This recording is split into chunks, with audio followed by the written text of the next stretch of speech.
Genevieve Wood. The stars at night are big and bright, deep in the heart of Texas. All right, dailysignal.com. Well, wanted to take a break and sing the praises of one Calvin Coolidge. A man of few words, but the words he spoke were quite eloquent and quite on target. Boy, weren't they. I mean, when he tied government growth into restriction of liberty, I thought that was absolutely brilliant, but it's so true. It's so true. I mean, and you're absolutely right. If you go back and you just track the growth of government, both in terms of spending, in terms of regulations, in terms of laws, and so on and so on. I mean, there's hardly an area of your life. I would ask people to ask themselves, what part of your life is completely free of the government either taxing it, telling you how to run it, telling you how to live it? What area is free? And you have a hard time finding one. Yeah, I mean, you really do, and it just is.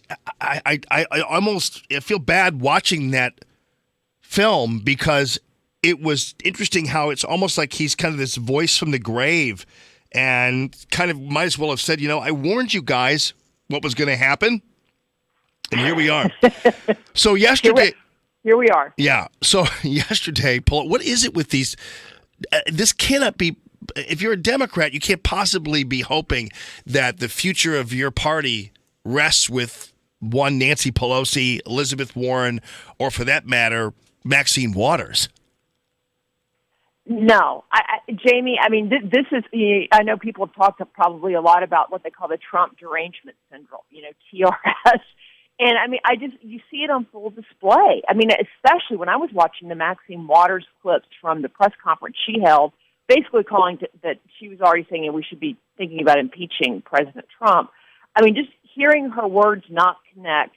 And can you imagine, had this been a Republican, had this been a conservative, remember how they just went all over the place when the Libertarian candidate, Gary Johnson, who was running for president, didn't know what Aleppo was.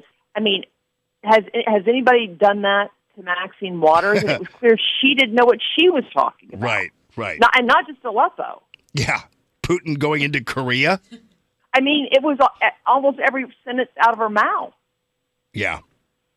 That to me is crazy. All right. So, and we have all this out there in the stove for you guys to look at that. So now tell me what your prognosis is for this 9th District decision. It almost seems like there's not a chance that they would reaffirm this executive order. Yeah, well, I mean, look, their track record is bad. As I think most people know, the Ninth Circuit's the most liberal court in the country. It's the court that's been overturned the most of any other appeals or federal circuit court.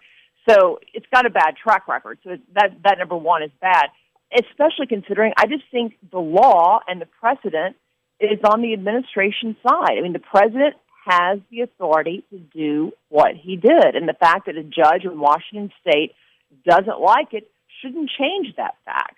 So I think he's on the right constitutional grounds. I think he's got precedent set by Congress to do this. I don't think it's questionable, but yet this court, I mean, there's a history here with them of finding ways to make up reasons not to follow the law, not to follow the Constitution. Right. So I think there's a good chance they're gonna go the wrong way, and he's going to have to keep fighting it, which I expect him to do. Yeah, and hopefully, I don't know if it pitches to the Supreme Court now, and you have a tie, then the 9th decision stays. But if you wait until Gorsuch comes in, if he's confirmed, then maybe there's a chance you can get the Supreme Court to reject the 9th decision.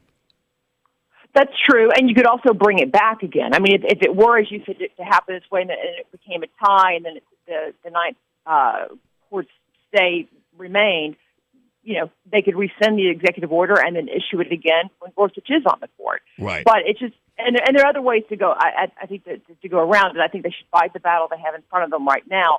But I just, people should understand this is the first of what is likely to be battle after battle after battle with the courts, with Congress. I mean, you name it, they're going to try to stop everything he wants to do because they couldn't win at the ballot box. The left is known for taking their issues through the courts. And now it won't just be issues like abortion and gay marriage and all the other things that they can rarely get people to vote on at the ballot box. Now it's going to be we can't stop a president from getting elected that we didn't want. So let's have the court stop everything he tries to do. Yeah. And I just think that's going to be their battle plan. Genevieve Wood, always great talking to you. At Genevieve Wood, dailysignal.com. Appreciate you as always. Thank you, sir. All right. Coming up, we've got Kevin Jackson joining us, 969-9797, 866-455-9797. My best friend.